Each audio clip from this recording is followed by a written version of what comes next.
وأحسن منك لم تر قط عيني وأجمل منك لم تلد النساء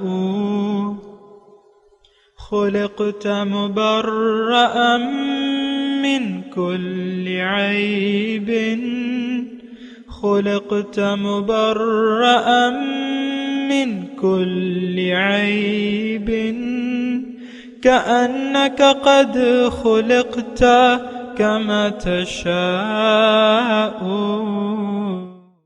كتاب أنزلناه إليك مبارك ليدبروا آياته وليتذكر أولو الألباب۔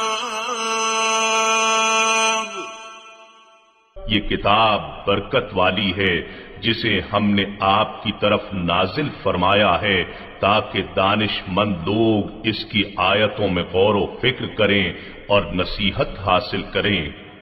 اللہم صلی علی سیدنا محمد وعلی آل سیدنا محمد بعدد کل ذرۃ مئۃ الف الف مرۃ۔ سامعین و ناظرین کرام، السلام علیکم ورحمۃ اللہ وبرکاتہ۔ سامعین کرام، سورہ المعارج آیت نمبر 39 حصہ اول۔ آج کا موضوع، کیا ہم کبھی جنت میں داخل ہو سکیں گے؟ اس کے ساتھ آج کے سبق کا آغاز کرتے ہیں۔ سب سے پہلے گزشتہ سبق کا اعادہ ہوگا۔ اولئک فی جنات مکرمون، یہی لوگ ہیں جو جنتوں میں معزز و مکرم ہوں گے۔ فما للذین کفروا قبلک مہطعین، تو کافروں کو کیا ہو گیا ہے کہ آپ کی طرف دوڑے چلے آ رہے ہیں۔ عن الیمین وعن الشمال عزین، دائیں جانب سے بھی اور بائیں جانب سے بھی، گروہ در گروہ۔ ایطمع کل امرئ منہم ان يدخل جنت نعیم، کیا ان میں سے ہر شخص یہ توقع رکھتا ہے کہ وہ بغیر ایمان و عمل کے نعمتوں والی جنت میں داخل کر دیا جائے گا؟ سامعین کرام، سورہ معارج آیت نمبر 39۔ کلا، ہرگز ایسا نہیں ہوگا۔ یعنی کیا مطلب؟ گزشتہ آیت مع کل امرئ منہم ان يدخل جنت نعیم، کیا ان میں سے ہر شخص یہ چاہتا ہے کہ اس کو یعنی کیا ہر شخص یہ توقع رکھتا ہے کہ اس کو نعمت کے باغ میں داخل کیا جائے گا؟ کلا، اس کا جواب کیا ہے؟ کلا، ہرگز ایسا نہیں ہوگا۔ انا خلقناہم مما یعلمون، میں نے ان کو پیدا کیا ہے اس چیز سے جسے وہ جانتے ہیں۔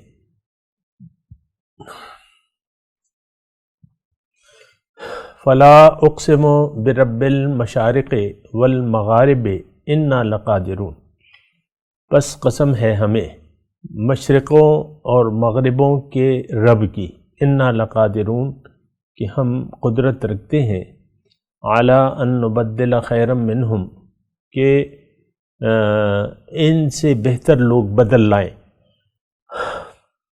وما نحن بمسبوقین، اور ہم عاجز نہیں ہیں۔ فذرہم یخوضوا ویلعبوا، تو اے پیغمبر صلی اللہ علیہ وسلم آپ ان کو چھوڑ دیجئے کہ یہ باطل میں پڑے رہیں، یخوضوا، اور مشغول رہیں، ویلعبوا، اور کھیل لینے دیں انہیں، حتی یلاقوا، یہاں تک کہ وہ دن آ جائے جس کا ان سے وعدہ کیا جا رہا ہے۔ سامعین کرام، سورہ المعارج ہے، اور اگر آپ کو یاد ہو تو اس کا آغاز سأل سائل بعذاب واقع لیس لہ دافع من اللہ ذی المعارج، کہ مانگنے والا جو ہے وہ عذاب جو واقع ہونے والا ہے اس کے بارے میں پوچھتا ہے، اور جو یقیناً واقع ہو کے رہے گا۔ دیکھیں ایک بات نوٹ کر لیں سامعین کرام کہ منکرین، یہ صورت جو ہے منکرین آخرت کے لیے ہے، اور جیسا کہ یعنی ہم بھی اگر عملی طور پہ دیکھیں تو ہم آخرت کو نہیں مانتے۔ یہ آپ کو میں بالکل واضح طور پہ کہہ رہا ہوں کہ آپ کہیں کسی غلط فہمی کا شکار نہ ہو جائیں کہ ہم تو آخرت کے قائل ہیں، نہیں، ایسی بات نہیں ہے۔ اس کی وجہ یہ ہے، دیکھیں اس کی میرے پاس دلیل یہ ہے کہ ہماری تمام کوششیں ظاہر کے لیے ہیں، اور ظاہر کو ہم نے اصل سمجھ لیا اور یہ بہت نامناسب بات ہے کہ آپ قرآن کو یعنی اپنے لیے سمجھنے کے اس کو غیر کے لیے سمجھتے ہیں، یہ بات بھی بہت نامناسب ہے۔ دیکھیں قرآن تو ہدایت ہے، اس میں بیماریوں کی شفا ہے۔ اگر آپ اپنے آپ کو بیماری نہیں مانتے اور وہ شخص بہت بڑا بیمار ہے جو یوم آخرت کا انکاری ہو قولاً یا عملاً، تو دیکھیں یہ وقت ضائع کرنے کی ضرورت نہیں ہے، اور یہ مضمون میرے لیے ہے اور آپ کے لیے ہے، جو بھی منکر آخرت ہو اس کے لیے ہے۔ میرے لیے مطلب جو بھی منکرین آخرت ہے اس کے لیے ہے۔ میں بھی قرآن کے آئینے میں اس میں اپنی تصویر دیکھوں گا، اور آپ بھی دیکھنے کی کوشش کریں کہ ایسا تو نہیں کہ ہم جزائے اعمال کے کو نہیں مانتے، اور ایسا تو آپ دیکھ لیں، اس میں تو کوئی لمبے چوڑے دلائل کی ضرورت ہی نہیں ہے کہ ہم، اور یہ بات ہمارے عمل سے ثابت ہوتی ہے کہ ہم جزائے اعمال کو نہیں مانتے۔ آج پاکستان کی جو کیفیت ہے وہ آپ دیکھ لیں، جس خطے کو اللہ تعالیٰ نے آپ کو اپنے نام پہ دیا تھا، یہ پاکستان کا مطلب کیا لا الہ الا اللہ، تو آپ دیکھیں کیا آپ نے کلمے کے تقاضوں کو پورا کیا ہے؟ کوئی بات، کوئی ایسی بات نظر نہیں آتی۔ آج ہمارے لیڈران جو ہیں، یہ ریکارڈنگ ہو رہی ہے 2019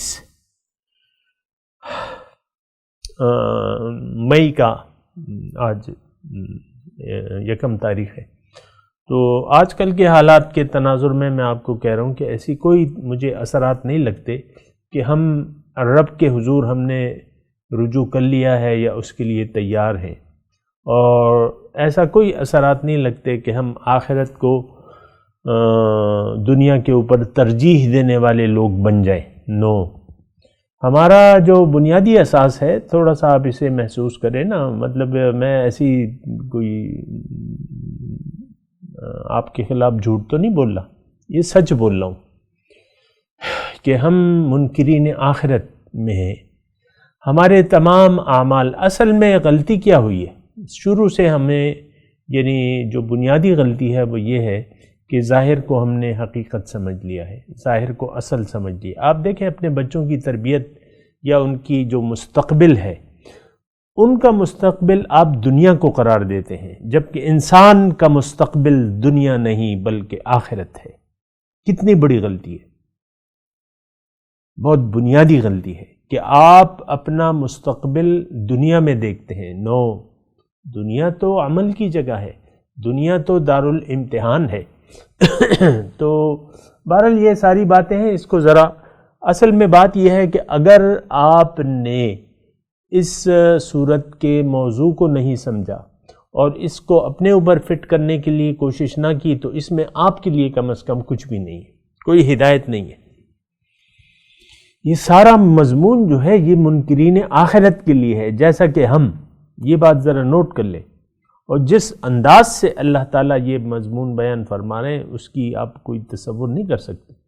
فلا اقسم برب المشارق والمغارب انا لقادرون على ان نبدل خيرا منهم وما نحن بمسبوقين۔ تو بہرحال یہ سارے مضامین ہیں سامنے کا۔ اس مضمون کو میں دوبارہ آپ سے کہہ رہا ہوں کہ میں ابھی آغاز نہیں کیا ہے، یعنی جو میں نے تلاوت اور ترجمہ ہم نے پڑھا ہے،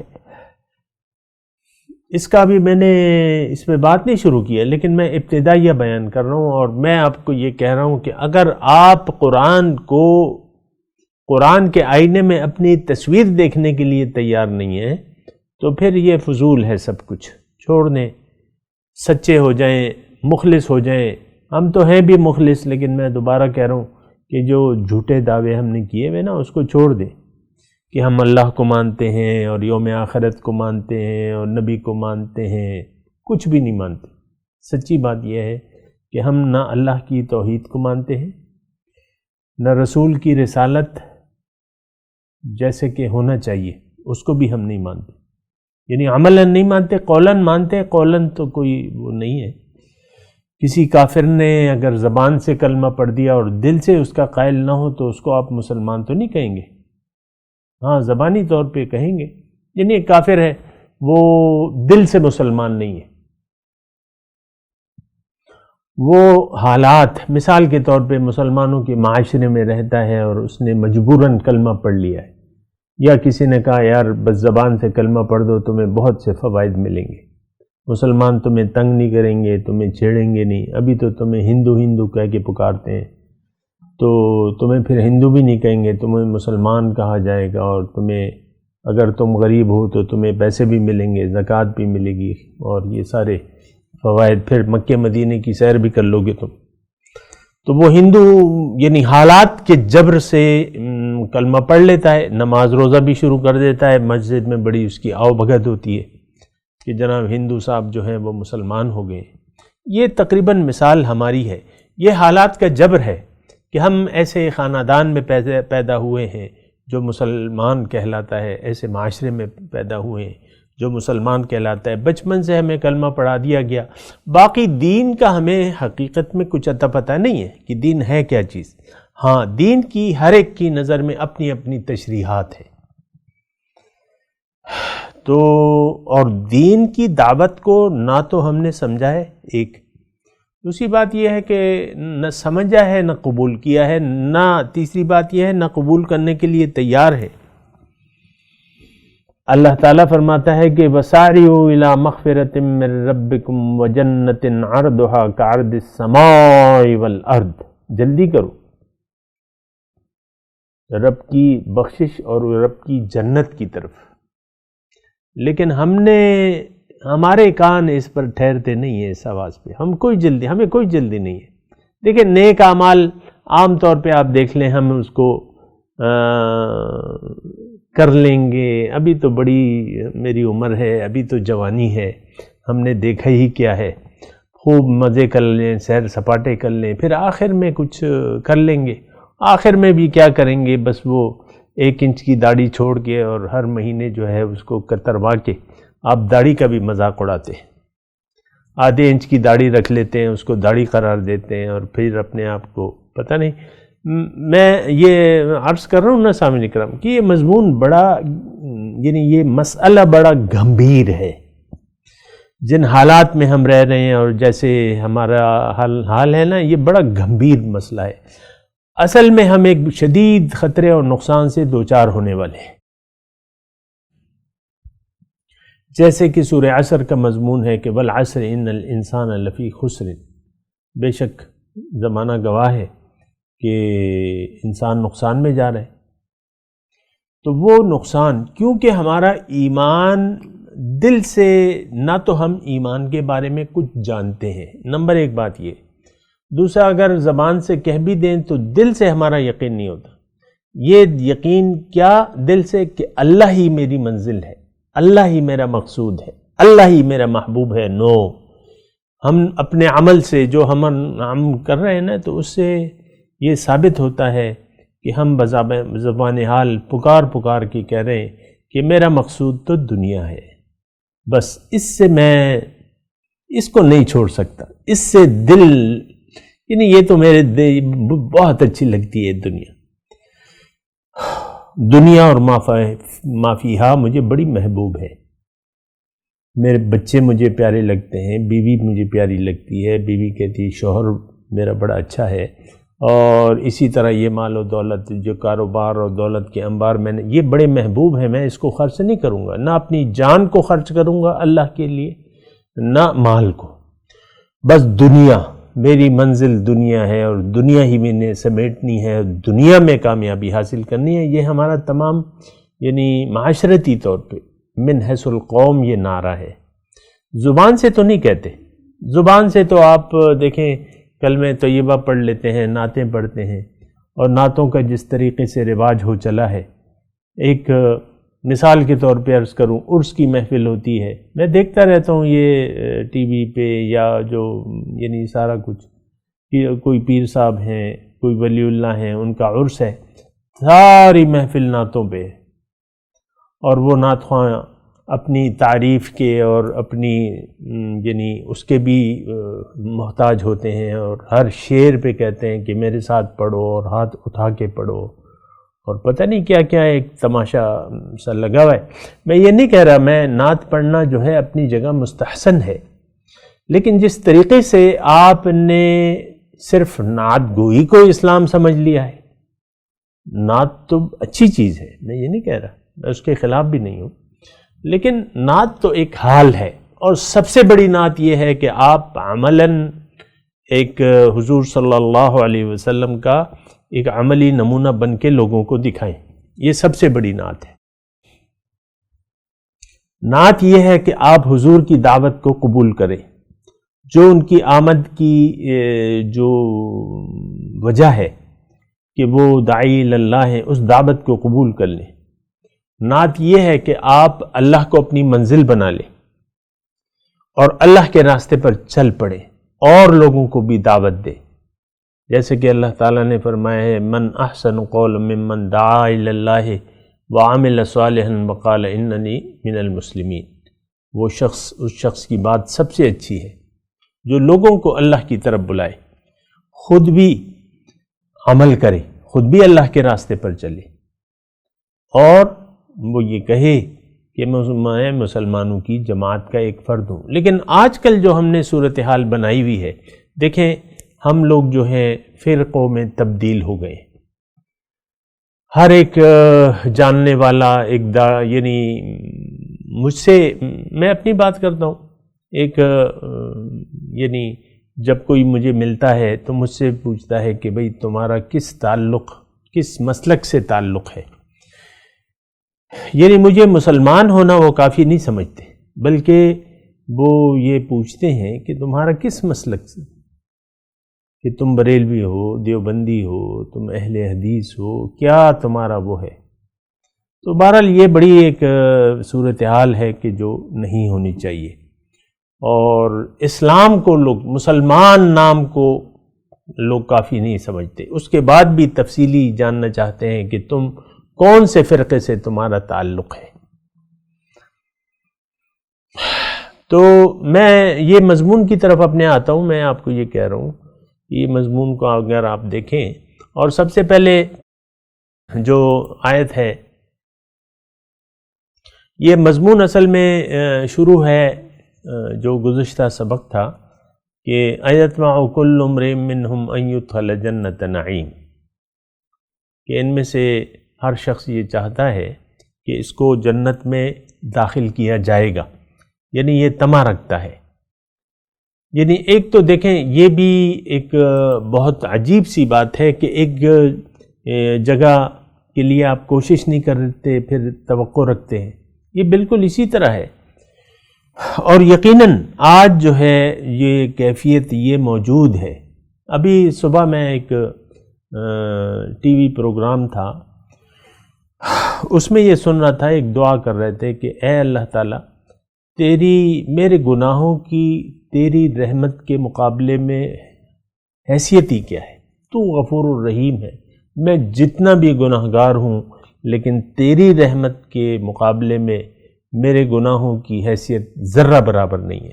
یعنی وہ یہ کہنا چاہتا تھا کہ میں جو کچھ مرضی چاہے کروں گا، لیکن بس مجھے تیری رحمت سے امید ہے. یہ ایسا تصور تو نہیں ہے. اللہ تعالیٰ نے کھلے طور پہ فرمایا ہے من یعمل سوءا یجز بہ، جس نے برائی کی اس کو اس کا بدلہ ضرور دیا جائے گا. تو قرآن اتنی واضح طور پہ آپ کو بیان کر رہا ہے کہ فمن یعمل مثقال ذرۃ خیرا یرہ ومن یعمل مثقال ذرۃ شرا یرہ. ذرہ برابر اگر کسی نے نیکی کی ہوگی تو اس کا نتیجہ اس کو ملے گا، اس کا اجر ثواب اس کو ملے گا. ذرہ برابر کسی نے برائی کی ہوگی تو قرآن ہے، قرآن کے مقابلے میں آپ اپنی خواہشات کا ایک پہاڑ کھڑا کر دیتے ہیں، اور جو اللہ تعالیٰ نے نہیں کہا وہ اس سے کہلوانے کی کوشش کرتے ہیں کہ مجھے تو نے ضرور بخشنا ہے اور میں گناہگار ہوں تو کیا ہو گیا، اور تیری رحمت تو بڑی وسیع ہے، یقیناً وسیع ہے، لیکن رحمت کے ساتھ وہ شدید العقاب بھی ہے، شدید العذاب بھی ہے۔ قرآن میں ہے کہ نبئ عبادی انی انا الغفور الرحیم وان عذابی هو العذاب العلیم، آپ میرے بندوں کو اطلاع دے دیجئے، خبردار کر دیجئے کہ میں تو بڑا بخشنے والا مہربان ہوں، لیکن یہ بھی خبر دے دیجئے کہ میرا عذاب جو ہے بڑا دردناک عذاب ہے۔ تو اللہ کے عذاب سے تو بے خوف ہوا ہی نہیں جا سکتا۔ ان عذاب ربک، ابھی ہم نے اسی صورت میں پڑھا ہے، ان عذاب ربک غیر مامون، ایسا عذاب ہے تیرے رب کا کہ اس سے بے خوف ہوا ہی نہیں جا سکتا۔ تو آپ اپنی دعاؤں میں اور وہ قلابے ملا کے اور یہ وہ آپ عمل سے اپنی جان چھڑا لیتے ہیں۔ دوسرا ایک شخص کہتا ہے دعا میں کہ یا اللہ تعالی ہمیں بنا کسی حساب و کتاب کے بخش دے۔ بھئی تمہیں اگر یعنی اس بنا کہ صرف زبان سے تم نے کلمہ پڑھ لیا ہے، اب تمہیں بنا حساب کتاب بخش دے، جبکہ کلمے پر تمہیں حقیقت میں یقین بھی نہیں ہے، وہ کلمہ صرف زبان سے پڑھا ہے، اللہ تعالیٰ کی کتاب میں تو تم مومن ہی نہیں ہو۔ جب تک ایمان کے ساتھ عمل صالح نہ ہو بخشش کا امکان نہیں ہے۔ سامنے کرام صرف زبان سے آپ نے اگر کہہ دیا اور عمل آپ کا اس کی تائید و تصدیق نہ کرے تو آپ کا ایمان تو یعنی صرف الفاظ ہیں، تو الفاظ سے کہنے سے تو دنیا میں کچھ بھی نہیں ہوتا، تو آخرت کا معاملہ تو ایک بڑی الگ چیز ہے۔ دنیا میں آپ کوئی سودا کرتے ہیں تو آپ کو مانگا جاتا ہے، آپ نے سٹور میں گئے 500 روپے کا سودا لیا، پسند کر لیا کہ یہ میں نے لے لیا، پھر آپ پیسے نہیں دیتے، زبان سے کہہ دیتے ہیں کہ بھئی یہ میرا ہو گیا، پھر اس کی قیمت نہیں چکاتے۔ جنت کی تو ایک قیمت ہے، یہ بات نوٹ کر لیں اچھی طریقے سے، جنت کی تو ایک قیمت ہے، آپ قیمت دینے کے لیے تیار نہیں ہیں اور جنت کے ٹھیکیدار بن رہے ہیں۔ آپ کی جو اعمال ہیں وہ تو جھٹلا رہی ہیں قرآنی تعلیمات کو، آپ کا تو کلمہ طیبہ پر یقین ہی نہیں ہے، اللہ آپ کی منزل ہی نہیں ہے، دنیا آپ کی ترجیح ہے، تو دنیا کو آپ معبود و مقصود و مطلوب بنا کے آخرت میں جنت کا وہ کر رہے ہیں، دعویٰ کر رہے ہیں یا سوچ رہے ہیں کہ ایسا ہوگا۔ ایطمع کل امرئ منہم ان یدخل جنت نعیم، کیا ان میں سے ہر شخص یہ چاہتا ہے کہ یہ جنت، یعنی یہ توقع رکھتا ہے کہ یہ نعمتوں والی جنت میں داخل ہو جائے گا؟ کلا، ہرگز ایسا نہیں ہوگا، یہ تمہاری خام خیالی ہے کہ تم نے زبان سے کلمہ پڑھ کے عملاً اسلام کے تقاضوں سے انحراف کر کے جنت کی توقع کر رہے ہو۔ آج یہ یعنی یہ جو مضمون ہے یہ ہے تو مشرکوں کے لیے، کافروں کے لیے، لیکن کیا کیجئے کہ ہم پہ فٹ آ رہا ہے۔ آج دیکھیں ہم مسلمان اپنے آپ کو جنت کا ٹھیکیدار سمجھتے ہیں، جیسا کہ گزشتہ اقوام میں یہود و نصارہ تھے۔ وَقَالُوا لَن يَدْخُلَ الْجَنَّةَ إِلَّا مَنْ كَانَ هُودًا أَوْ نَصَارَىٰ، قرآن میں ہے مضمون۔ یہ یہود، ابھی بھی یہود و نصارہ یہی کہتے ہیں جنتی تو ہم ہیں۔ اس وقت بھی یہ کہتے تھے لَن يَدْخُلَ الْجَنَّةَ إِلَّا مَنْ كَانَ هُودًا أَوْ نَصَارَىٰ، جنت میں داخل ہی نہیں ہو سکتے، لیکن جو یہودی ہیں یا نصرانی ہیں تلک امانیہم، یہ ان کی آرزویں ہیں، قل ہاتوا برہانکم ان کنتم صادقین، لے آؤ کوئی دلیل، لے آؤ بھائی، تم کیسے جنتی بن گئے؟ زبان سے کلمہ ادا کر کے کوئی جنتی نہیں بن جاتا سامنے کرام۔ ایک جگہ کا مجھے آپ بتا دیں، دلائل سے بتا دیں کہ ہاں دیکھو قرآن میں یہ ہے، حدیث میں یہ ہے، نہیں ہے کوئی ایسی چیز، ہو ہی نہیں سکتا۔ آپ جنت کے راستے پر نہیں چل رہے، آپ تو دوزخ کے راستے پر چل رہے، آپ تو خواہشات نفسانی کے راستے پر چل رہے۔ جنت سے آپ کا کیا واسطہ؟ آپ نے تو خواہشات دنیا کو اپنی منزل بنا لیا ہے، جنت سے آپ کا کیا لینا دینا ہے؟ ایطمع کل امرئ منہم ان یدخل جنت نعیم، کلا، ہرگز ایسا نہیں ہوگا۔ تو بہرحال سامعین کرام، یہ ایک دکھ بھری داستان ہے، اور جو ہمارا کردار ہے وہ بڑا شرمناک ہے۔ ضرورت اس بات کی ہے کہ اصل حقیقت کو ہم سمجھیں، اللہ کی دعوت کو سمجھیں، اس کو قبول کریں، رسول پر ایمان لے آئیں، رسول کی دعوت کو قبول کر لیں۔ آج کل تو صورتحال یہ ہے کہ رسول کی دعوت کو ہم نے یعنی عملی طور پہ قبول ہی نہیں کیا، سمجھتے نہیں ہیں۔ قبول کرنے کا مطلب تو بڑی دور کی بات ہے، ہم سمجھتے نہیں ہیں کہ رسول کی دعوت ہے کیا، کس طرف ہمیں بلا رہے ہیں، اللہ کس طرف ہمیں بلا رہا ہے۔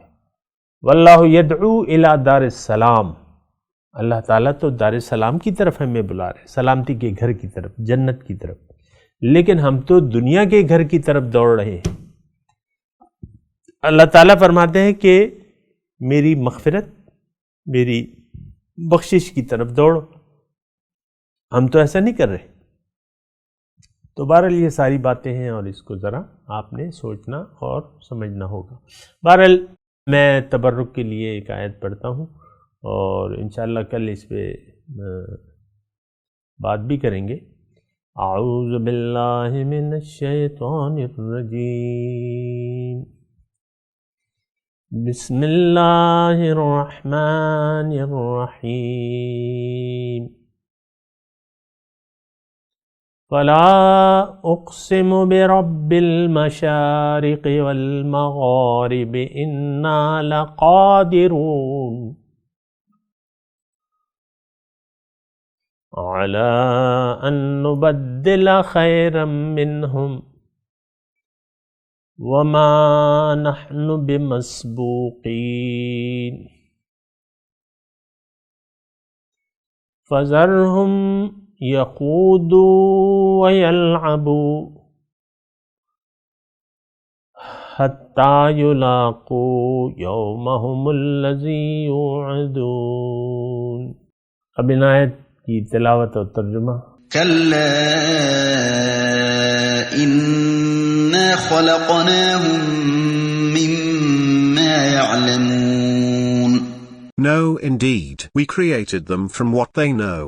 اس کے ساتھ ہی آج کے درس کا وقت اختتام کو پہنچا۔ انشاءاللہ اگلے درس میں ملاقات ہوگی۔ وآخر دعوانا ان الحمدللہ رب العالمین، والسلام علیکم ورحمۃ اللہ وبرکاتہ۔